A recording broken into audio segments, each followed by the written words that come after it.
What's interesting to me too, speaking of AEW news, is immediately after the big pay-per-view, the first ever stadium show in AEW history here in America, all in, all in Texas, which is going to be at Globe Life Field right there in Arlington. Immediately following that, it was just announced that AEW is going to take up a multi-week residency in Chicago. Dynamite and Collision are going to be there all throughout July 16th and 17th, 23rd and 26th, and then 30th and 31st at the Argonne Ballroom.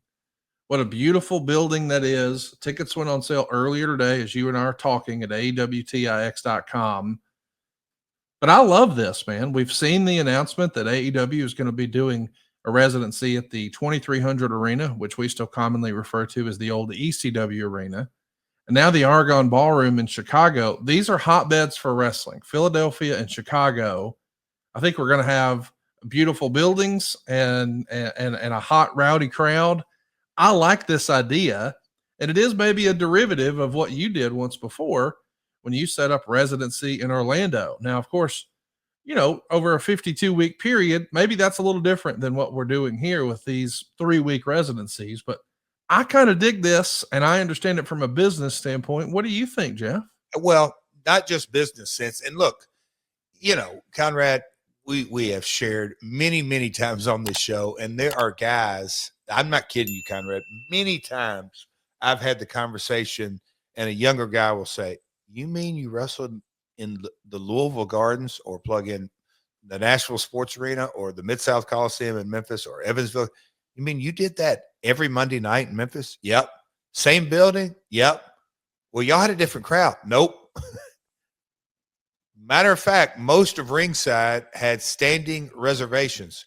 You mean to tell me people went to wrestling every Monday night? Oh, yeah, for years and years and years. And so what we do is episodic. So, you know, it's kind of split in the middle. Orlando, there was so much upside, and we've talked about the business aspects. What a slam dunk. But I do like Philly. I do like Chicago. I think there's a couple of different hotbeds. I think it is a good set of circumstances that you can tell your stories. This Argonne, I think I'm saying Argonne Ballroom. It's got a lot of mystique to it, but it creates, at the end of the day, we're creating content for multiple partners around the globe. This is going to be a great stage, if you will, to create that content. And Chicagoland, you're going to be in for a special treat. 6 shows. If you're wondering what that's going to look like, throw it in your Google machine. The interior of this building is fantastic. It's going to look fantastic on TV. I can't wait to see it. I just like when, you know, because a lot of times we see online, Jeff, you know, of course, with the internet wrestling community, sometimes no matter what, it's a gotcha. But we heard for years, or I guess the latter year or so, hey, I wish AEW would run smaller venues. Well, now they are running slightly smaller buildings for sure. I mean, in Chicago, we've seen them run much bigger buildings. But what I've appreciated about this step, I don't care about the business piece of it. That's not for my concern. But man, it looks so different than. And I think about our buddy Eric Bischoff, who says, you know, when he was trying to tune up Nitro to go head to head with Raw, he could be, you know, better than, less than, or different than. But these sets are different than what we're seeing on every other television program. And I think that's one of the things that a lot of WWE fans like myself miss about the old pay-per-view sets. Every set had like its own unique feel. You know, if you were in your house, you came through the set of a house. If it was Armageddon, maybe there were burned out cars or whatever. I just love that. And on the WCW side of things, Bash at the Beach, well, we're going to have a boardwalk and we're going to have sand. And, you know, Halloween Havoc, we're going to have the graveyard and the giant pumpkin and anything we can do to make the shows feel different and unique. I'm all for.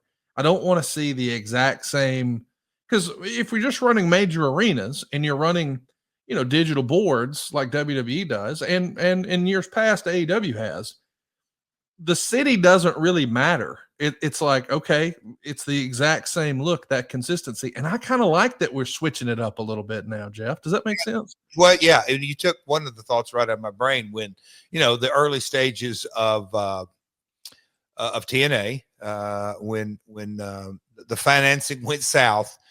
It was a devastating, and I know the agency had, I'll call them C&D markets, but some of these markets were a little bit bigger than C&D. But anyway, the Dayton, Ohio, I just remember looking at that sheet, and that was in probably, we launched in June, so maybe May, beginning of June and all that, then the financing. And then my old man said, Jeff, who cares?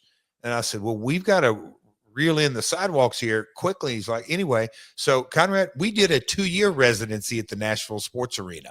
And when I look back and the electricity and the vibe and everything that got going in there, and geez, Conrad, where I'm going with this is I'll never forget the look on Kevin K at the Spike TV president, his face, when we showed the sizzle reel and everything that went with it as a part of our presentation, and just the smiles that they give it and this and that. And look, in a lot of ways, a sizzle reel from the asylum is what sold Spike.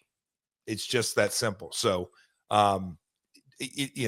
you can create so much electricity. And look, I'm not comparing the National Sports Arena to the 2300 or the Argonne or anything, but to your point, the different vibes and feels can really lend itself to professional wrestling shows.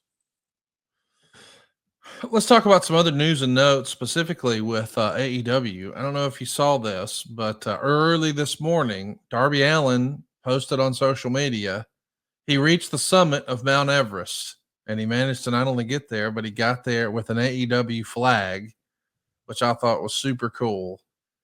I mean, this is a feat that I don't think has ever been or will ever be replicated in wrestling before. Like, I know there's crazy daredevils out there, but goodness gracious.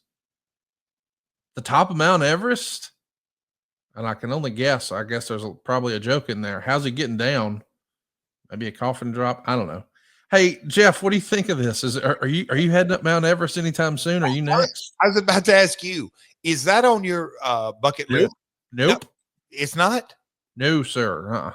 No, I don't think it's on mine either. I have no desire to climb up a mountain, but no, I love, I told Karen that this morning. We were talking about it before I headed out the door.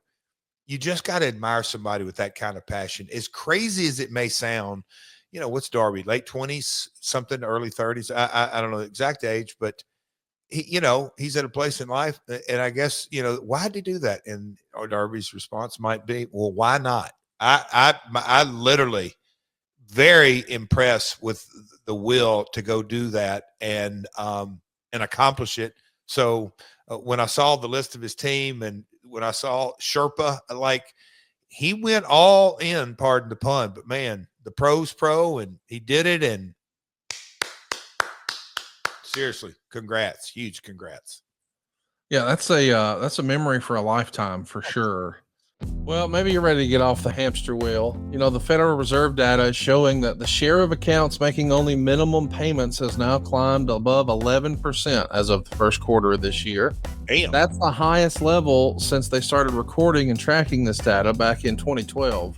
But at the same time, a recent survey from Experian found that 2 in 5 Americans are carrying credit card debt and believe that making the minimum payment is enough to manage it.